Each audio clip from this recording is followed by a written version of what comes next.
Hello, this is Miros from the German site Wrestling-Infos.de. Thank you very much for this opportunity to be able to speak to you and have this little interview with you. Can we start or? Yes. All right, great. Again, thank you very much for this interview. First question right away, starting with Impact. Bound for Glory is less than a month away. I'm already looking forward to this event, but please tell us, why is it the show of the year to be watched? What can our fans here in Germany expect from this? Well, we have a lot of fans in Germany, and there's a lot of wrestling promotions out there right now, and a lot of different options. But I think Impact right now is going through a change, in a way they present the product. I think they're going to go to a more athletically based,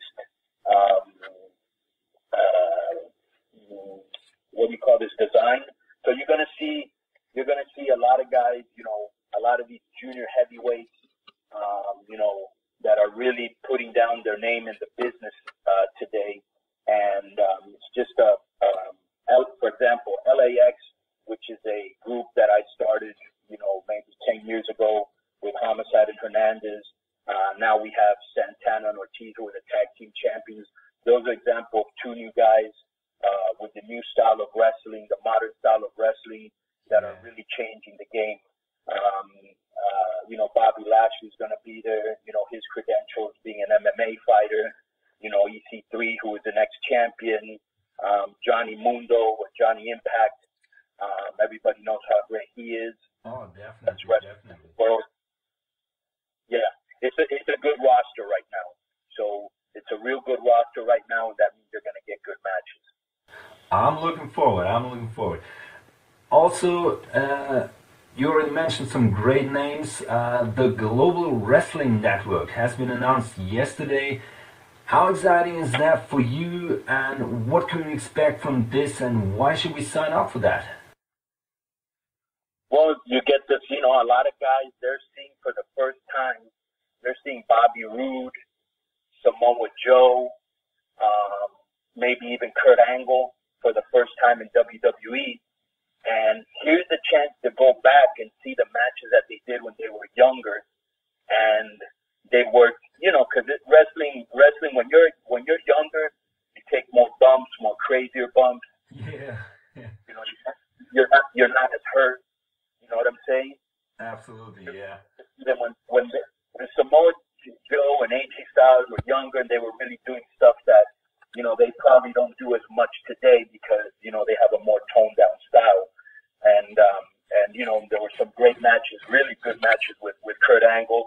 So, and you get to see the history of TNA for those of you that might have missed it. Sting was there, Scott Hall was there, X-Pac, a lot of great people went through there. Kurt Hennig, I was there with the original LAX. So a lot of big names have gone through there. I think I remember Macho Man was there for a while. So yeah, I remember that too. But it's history. So that's what you're getting. You're getting 15 years of history and stuff that, you get to see the wrestlers before they went to WWE, and even some wrestlers that didn't go to WWE but had some great matches there. I mean, Low Key had some great matches. Elix Skipper had some great matches. So, there's been some it's worth buying and looking into. Nostalgia is something that sells. Absolutely, yeah. So that's definitely worth watching it. That's good. All right. You already mentioned it. Latin American Exchange, LAX. At the moment, you're again the leader or the manager of this group at Impact. But also you're the owner of your own promotion, The Crash in Tijuana, Mexico.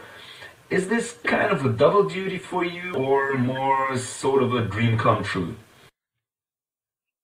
No, I mean, I really didn't even think I was ever going to go back to TNA. That wasn't something that was on my radar. But, LAX, basically, I'm the architect of that. That's an idea I came up with, when I was in TNA 10 years ago, the name, the T-shirt design, the music, everything. That's all mine. And so when they invited me to come back, if I was going to do anything, I was going to do that. And they said I could do it. So cool. All right, let's reform LAX. That was something very original from TNA. It hadn't been seen anywhere else. It started at TNA, and it was cool to reinvent it again in TNA. And then of course the crash. Let me tell you, the crash is just for me. I've been in this business 30 years. I've been in just about every major promotion in the world.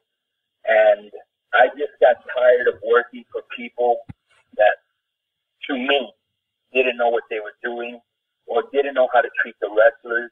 And I got tired of working for people that didn't respect the older wrestlers.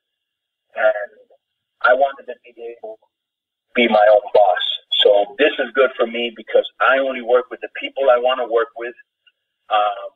And this either fails or does good, depending on how much energy and work I put into it. And so far, we are the number one independent promotion in Mexico. And we just shot our TV pilot last week. And we've got some great names. I mean, Rey Mysterio, the Icon, Pentagon, Phoenix, Mac, Brian Cage, Sammy Guevara. We've got a really stacked Rush, who's very famous in Japan and in Mexico. So we've got a really good lineup, and we've got the next stars of the future. I've already identified them. Crash is what I think wrestling should be, and it's just another option. And it go in case I don't, and I don't have to put up with a lot of the political BS that you have to put up with in wrestling. The minute that I don't want to be somewhere, I know I can go to Crash. Quite frankly, that sounds really awesome to me. So with the talent you just mentioned, every name is really quite huge to me. So that sounds really very interesting. So I'm looking forward to see that. And you already mentioned you are the architect of LAX with everything. So are you also concerned with the storylines, the promos that are held? Is this all in your hand, or how is this going with Impact? Well, all the promos, they'll tell me more or less what they want me to say. I never happen to know promos. Even when they tried to give them to me in WCW, I wouldn't pay attention. I mean, I have a certain way of talking that you would say is from the streets, that most writers don't know how to write that for me. So they trust me to be able to convey the message that they want in my words. So I've always been afforded that courtesy everywhere I've been. So all the promos are mine. They just kind of give me an idea what they want me to say. The storylines are TNA's, Impact's. Some I like, some I haven't liked. I try to work with what they give me. And of course, if there's something I'm really against, I will tell them I don't want to do it. And but so far, it's been really good. I'm really happy with the new crew that's in there. I'm excited to see what they're doing. Scott D'Amore, Sanjay Dutt, Jeremy Borash, Big John, all those guys that are in creative. I want to kind of see what they can do, what they can come up with. It's a fresh group with some ideas, and let's see what they're going to come up with. Yeah, sounds exciting to me as well. So I'm looking forward to that too. As we mentioned, LAX, one of the members, so to say, was Alberto El Patron. Some say he's a man of controversy, and many people are divided over his actions outside the ring and think his name is either a blessing or a curse. What's your opinion about him? Well, here's the thing. His uncle was my idol, Mil Mascaras. His dad, I wrestled with his dad many times. I know Alberto personally, or Jose, that's his real name. And, here's the thing about Jose. And I experienced the same thing. There is racism in wrestling. There always has been. Yeah. Not as bad as it used to be, but when you know what happened with him in WWE where he slapped the guy, right? Yeah, I heard that. Right. So the guy made a racist remark and he slapped him. I probably would have done the same thing, And so he's a guy that's seen what his uncle went through, what I went through, what Eddie went through, what Rey Mysterio went through, and he just isn't going to put up with it, And so I understand where he's coming from. Unfortunately, his issues outside of the ring really don't have nothing to do with me. That's between him and whoever that issue is. But in today's society, obviously what you do outside of the ring can affect the company you're working for, because public opinion can be like, hey, well, why are you hiring a wrestler that's this, or this? So he's we all have personal problems, all of us. He's a wrestler, so of course it comes out in the public light. He's a one of a kind type performer. I'll tell you that. He goes out there. He always gives 100%. He loves wrestling. That's all he loves to do. He's very passionate. But I get along with Alberto. He's my friend. He's just the type of guy, and we all know. I'm sure there's a guy that you work with in Germany in your company that he's not going to take any shit. That he's outspoken. There are other people that they don't say nothing. They don't want any problems. Alberto's just the type of guy that if you're not going to be straight with him, he's going to let you know. So I personally get along with him, and I hope whatever problems he has, he's fixed them. It doesn't seem like he's been in any problems in a while now, so that's good. Yeah. So someone could say for you, he's a truly honest guy, right? Yeah, to me he is. Yeah, for me, I've worked with him a lot in Mexico City, and I've known him for a lot of years. He's an honest guy. He's just very outspoken. That's cool. That sounds good to me. So it proves more that what I already thought of him as a person. Another thing, you already mentioned a lot of great names, a lot of talent, and especially Latin American talent. Nowadays, many wrestlers, or better said, luchadores, are gaining more and more attention around the world, and especially in the US. One just needs to think about the success of Lucha Underground. You've been also part of this promotion, also corporations in Mexico to the US with AAA and The Crash, which brought talent to Impact such as El Hijo del Fantasma, aka King Cuerno, Drago, Tejano Jr. and Pagano, as well as Garza Jr. and Laredo Kid from The Crash.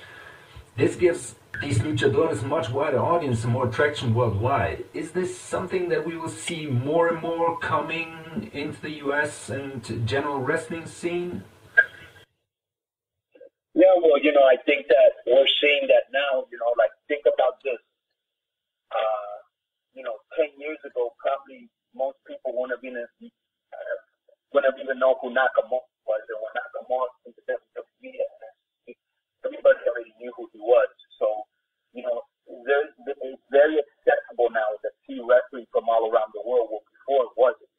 And so you're going to continue to see the influx and globalization of, Finn Balor, of Pete Dunne, of Humberto Garza, of Will Ospreay, just different guys coming from different parts of the world, you know what I'm saying, and making it in the United States. And so that's good. That's good for the business, That's real good for the business.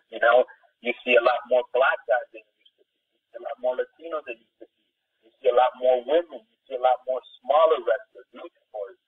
And, Lucha Libre is something that really, basically came into the mainstream into the United States once we came into WCW. The first was with, when Worlds Collide, which was a pay-per-view we did. That was the first time people kind of saw us. And then we went to ECW, and then we went to WCW. And so we're talking about 1995, and now, 20 years later, you see the influence of Lucha Libre, the business as a whole. You see how everybody wants to wear masks. You see how popular it is.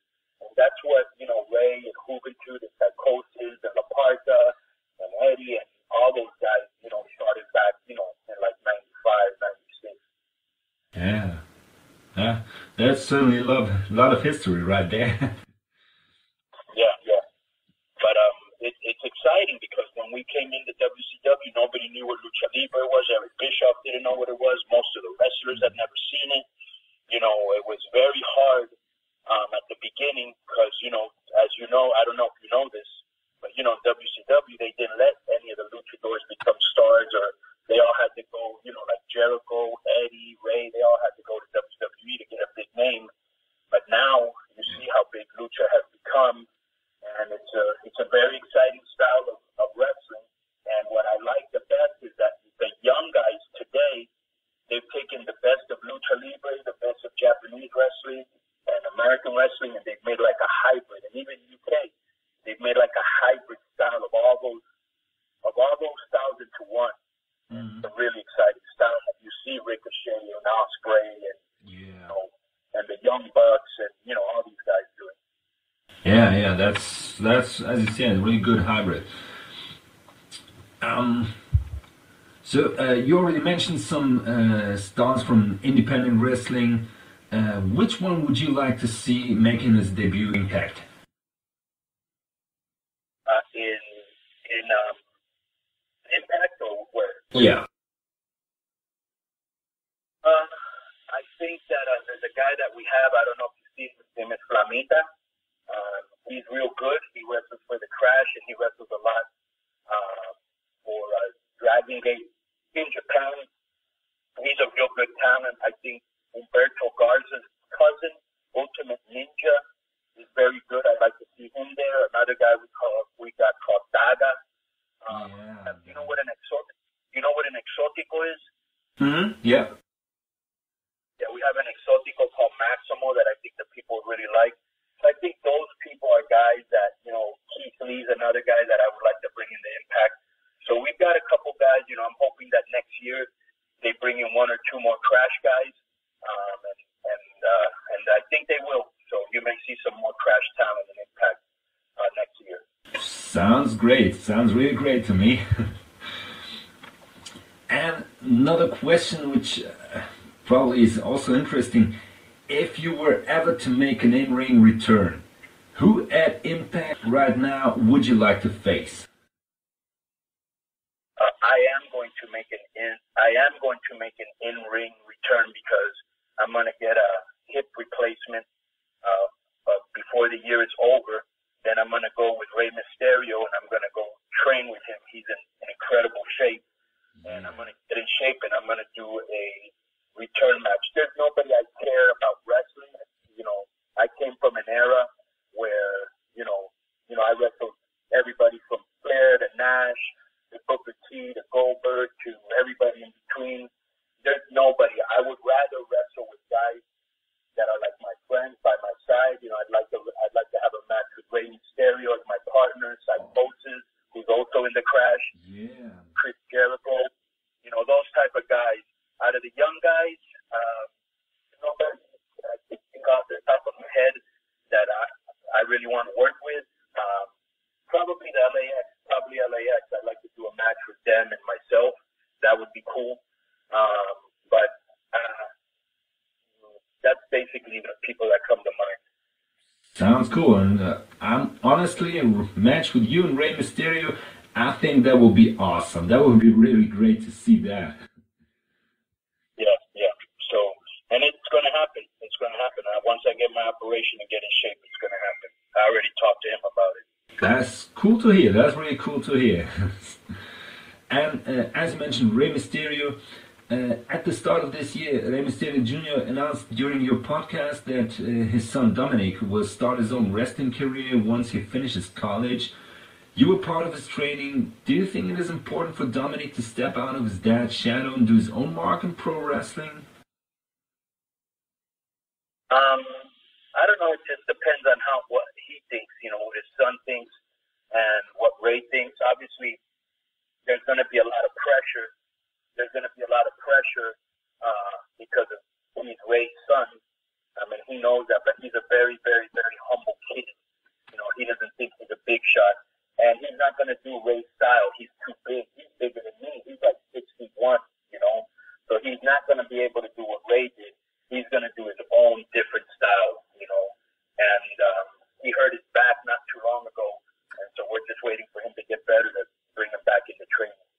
All right, yeah, 6'1", that's not very big. I'm 6'2", so, and I can't jump around like a lucha as well. But when you compare him to Ray, who's like 5'5", Yeah. and do all these high moves, I don't think at 6'1" he's going to be doing all the moves that Ray does. So I don't think he's going to be as much of a high flyer. He'll probably be more like just a great worker, and with a couple high flying things in there. Sure. Sounds good. So definitely he'll make an impact for himself. Yes. And all right. Now let's stay with differences through other things. Over your really long career of almost 30 years, as you mentioned it, you have been to many different companies and locker rooms, as well as different TV tapings. What could you say is the main difference between Impact tapings and the ones of other companies? Repeat the last question, what? Well, what would you say is the main difference between tapings at Impact and the ones of other companies, like you've been to WCW and WWE? Everything's relative. When you're working with bigger companies like that, you have more people, you have a bigger budget. It's a little bit crazier because there's more moving parts. But tapings are tapings, and it's almost the same. But there's not a real big difference.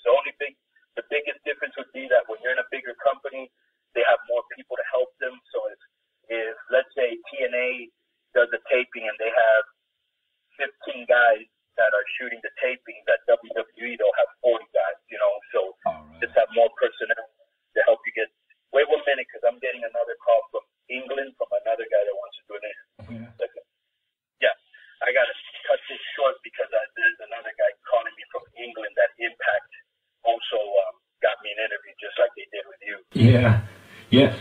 So just one more question, so that we can finish this. As we were all with differences, what would you suggest to a young wrestler what to do, or even why should young wrestlers rather choose Impact over WWE? Well, I'm not saying that the other, you can watch both, you know what I'm saying? I mean, it's hard for me to watch WWE because they have too much programming, between SmackDown, NXT, pay-per-views, Raw. It's just too much. And especially Raw, I have to fast forward to have the show. Just believe me, there's things I like about WWE, okay? Mm-hmm. But there's a lot of things I don't like. I'm very, very, very concerned that every time they make a big star, whether it's Enzo, whether it's Bailey, whether it's Sasha, whether it's Braun Strowman, then it's incredible to me, so it's like they reunited the Shield. That was great. And Braun Strowman, who was this monster that they were making him, the people were behind him, they destroyed him in that Lesnar match, and then they had the Shield, destroy him on Monday at Raw. I don't understand. The thing they did with Enzo, I don't understand. What they do with Sasha, bringing her to her hometown to lose her championship, I don't understand. The way they booked Bailey, the way they booked Nakamura. I mean, they do a lot of, to me, creative there is really bad. And there's no excuse for it. Impact is just a 1 hour, is it a 1 hour show? Is it a 2 hour show? I think it's a 2 hour show. Yeah. It's a 2 hour show. It's a 2 hour show. And it's very easy to get through, and the show's getting better. I think creatively the show is getting better, but let the fans watch both and they can decide for themselves. Obviously, I'm not going to talk bad about a company that I'm working for and tell you, hey, don't watch our show. Just watch our show and you'll decide for yourself. I think the previous administration didn't do the job of looking, and I think it's doing a better job. And you watch the show yourself and you'll see. Yeah. All right. So you mentioned it. We don't have more time left, but still, thank you very much for this opportunity. Thanks a lot. It was really an honor and a pleasure to talk to you. And maybe we'll have some time, any time in the future. So thank you very much, and hope to hear you soon. And please tell people that speak English, if they want to listen to my podcast. I'm at podcast1.com. Keeping it 100 with Konnan. I'm a huge, huge fan of German culture, German beer, and German soccer. Yeah. I want to tell everybody, thank you very much. We'll point it out on the first page of our site. Definitely. Okay.